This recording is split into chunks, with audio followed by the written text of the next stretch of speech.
Hello friend, welcome to my YouTube channel Hindi साहित्य पर आपका बहुत बहुत स्वागत है। आज हम लोग गद्यांश और कविता वाले सीरीज़ को डिस्कस करने वाले हैं। जो फरवरी 2016 में जो पेपर हुआ था, उस पेपर फर्स्ट के भाषा फर्स्ट में जो हिंदी है, उसमें जो गद्यांश और कविता दिया गया है उसे डिस्कस करेंगे। आइए आते हैं गद्यांश पर।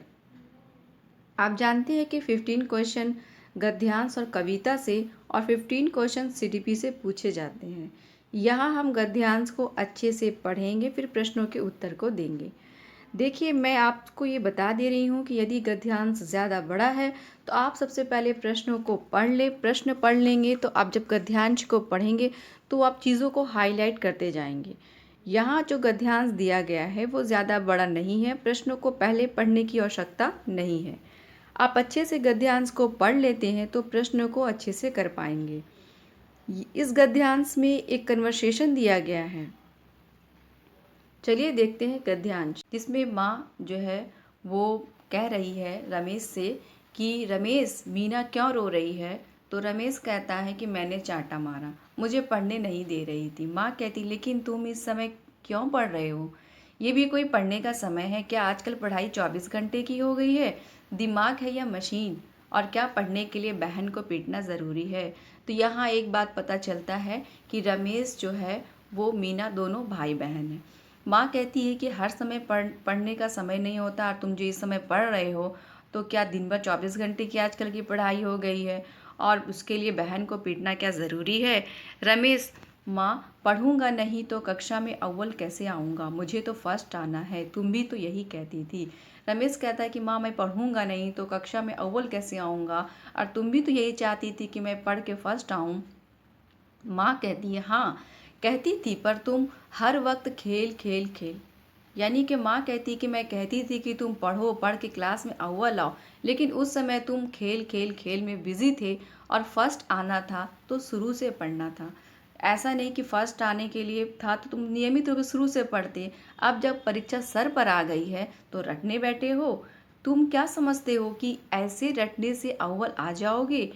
अरे, पढ़ना थोड़ा देर का ही काफ़ी होता है, अगर नियम से मन लगाकर पढ़ा जाए। माँ कहती, मैं चाहती थी कि तुम क्लास में अव्वल आओ, मैं चाहती थी कि तुम इस तरह पढ़ाई करो जिसमें नियम रूप से पढ़ो, नियमित रूप से पढ़ो, थोड़ा थोड़ा पढ़ो, टाइम से पढ़ो। और अब जब परीक्षा सर पर आई है तो तुम रटने बैठे हो।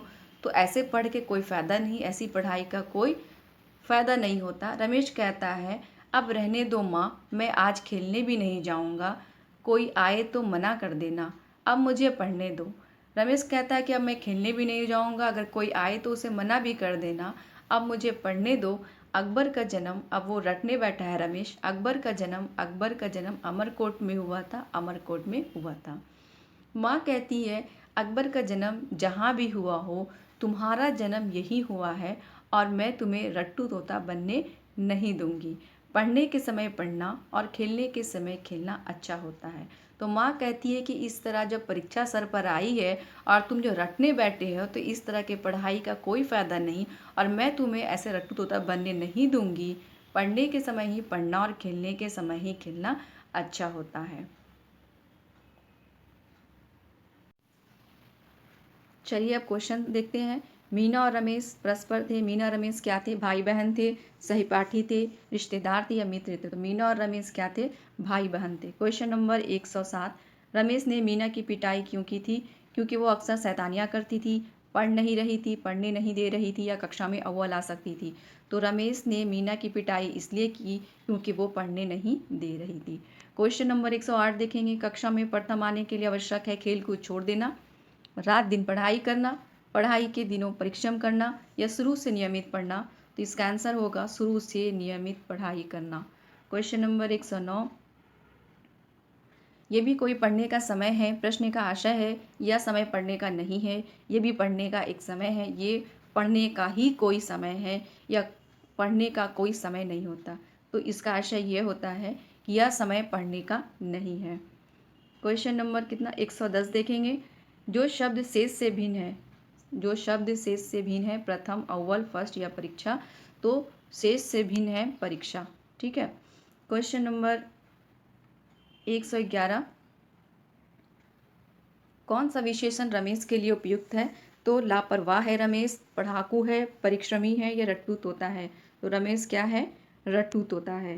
क्वेश्चन नंबर 112, पर तुम का भाव है। यहाँ पर तुम का भाव क्या होगा? पर तुम पढ़ते ही रहे, पर तुमने ध्यान नहीं दिया, पर तुमने रटना ही सीखा, पर तुमने पढ़ना छोड़ दिया। पर तुम का यहाँ पर भाव है, पर तुमने ध्यान नहीं दिया। क्वेश्चन नंबर 113, अकबर का जन्म कहाँ हुआ था? रमेश जो रट रहा था, अकबर का जन्म कहाँ हुआ था? अकबर का जन्म अमरकोट में हुआ था।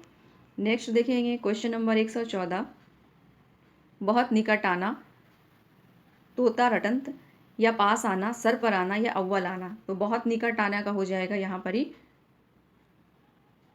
बहुत निकट आना, सर पर आना। ठीक है,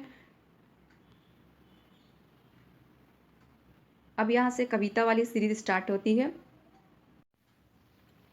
आइए अब कविता वाली सीरीज को पढ़ेंगे। पहले कविता पढ़ेंगे, फिर उसका आंसर करेंगे। जीवन के इस मोड़ पर कुछ भी कहा जाता नहीं, अधरों की डेहड़ी पर शब्दों के पहरे हैं।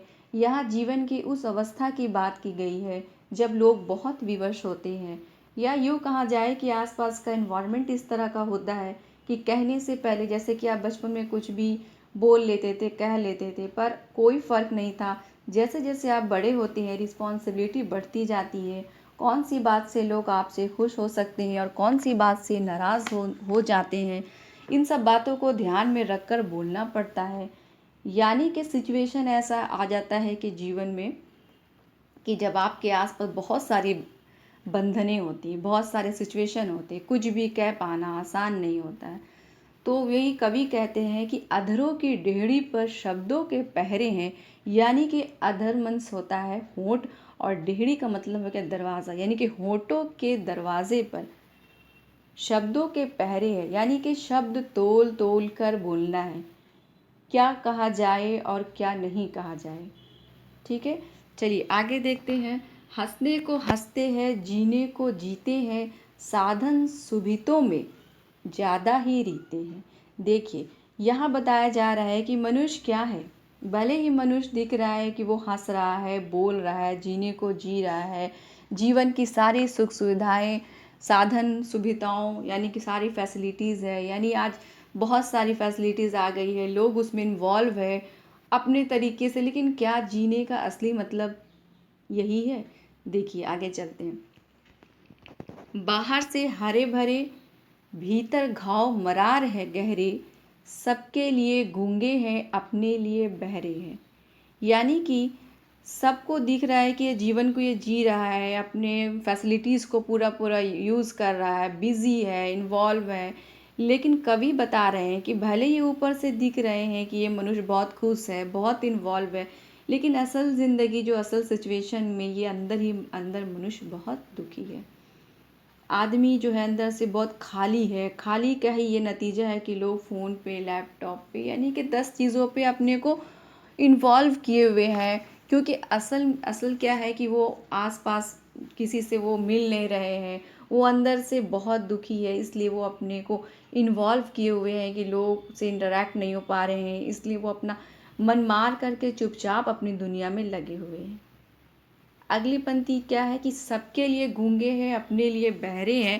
यानी कि सबको लगता है कि वो गूंगा है, बहरा है, बोलता नहीं है, सुनता नहीं है, लेकिन सिचुएशन ऐसा है कि वो कुछ बोल नहीं पाता है, लोगों के पास जा नहीं पाता है। तो यहाँ पर ही कुछ सिचुएशन जो कवि बता रहे हैं वो डिफरेंट है। कविता में कुछ मुश्किल ये होती है कि कविता जब आप पढ़ते हैं तो उसमें भाव जो है वो सही से नहीं निकल पाता। फिर भी आप कविता को 2 से 4 बार यदि पढ़ लेते हैं तो आप समझ सकते हैं कि इसके आगे जो क्वेश्चन जो है वो आप अच्छे से कर पाएंगे। कुछ भी कहा जाता नहीं, ऐसा क्यों? तो कुछ भी कहा जाता नहीं ऐसा इसलिए कि बंधन और बेबसी के कारण, गूंगा होने के कारण, भीतर के घाव के कारण, या साधन सुविधाओं के अभाव के कारण। तो साधन सुविधाएं तो सब कुछ है, यहाँ कवि कह रहे हैं कि सारे साधन सुविधाएं हैं। भीतर बंधन और बेबसी के कारण, गूंगा होने, गूंगा होगा तो ये सांकेतिक वर्ड है, गूंगे हैं, बहरे हैं, ये तो सिर्फ सांकेतिक वर्ड को जोड़ा गया है। लेकिन असल में इस कविता में की जो पंक्ति में कवि कहना चाहते हैं वो यह है कि बंधन और बेबसी के कारण जो है कुछ भी कहा जाता नहीं। चलिए नेक्स्ट क्वेश्चन देखते हैं। कविता की पंक्ति में मुख्यतः बात की गई है। तो कविता की जो पंक्ति में मुख्य बात क्या है? घाव के हरे भरे होने के, गूंगा बहरा होने के, साधन सुविधाओं के, कुछ भी ना कह पाने की व्यवस्था। तो कवि तो यहाँ कह रहे हैं कि सब कुछ है, साधन है, लेकिन ऐसा नहीं कि वो फिजिकली कुछ गूंगा बहरा है, नहीं। यहाँ शब्दों को यूज़ किया गया है एक संकेत के रूप में।